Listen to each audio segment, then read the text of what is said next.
Assalamu aleyküm hürmetli yurttaşlar. Bugünkü satığa çıkan joyimiz görüp turarlarınızın şu xanadanımız boladı. Birinin menzili nerede desengizler, menzili Taxta Bazar yanında, yani yanında boladı. Şu xanadanlarımız satıda, yani şu iş xanadanımız 125 kvadrat eken 2 etaj boladı. Joyimiz görüp turarlarınızın yine şimdi. Bir de gaz, su, svetdən muamma yok. Ekan əsas joyimizni iç qismi bilan danışib chiqamiz. 7,5 metr deb turibdilar. Tak. Girgerimiz yine şunun görünüşte. Narxam arzon narxda. Hurmatli yurtdoshlar, hozir bir yandan danıştırib chiqamiz birini. Tak.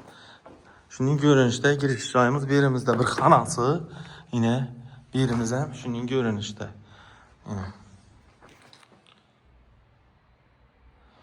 Tak, yanımızda yine bir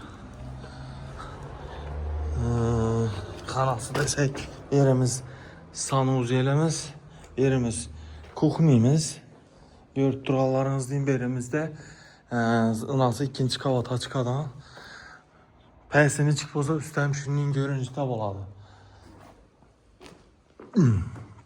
Şuradan çıkarsalar ikinci kavata, yanında ise bağı, hürmetli yurttaşlar. Bu joyimizin narxına gəladigan bolsaq, narxı 465 milyon so'm zudlik bilan satıladı.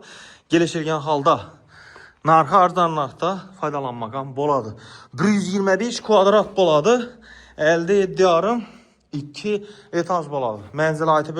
Ese ekranda berilgen nömrələrə telefon arasılar, şunun joy so'rab bilgan danışib bizlərə təşəkkür qoyasınlar, hörmətli yurtdoshlar.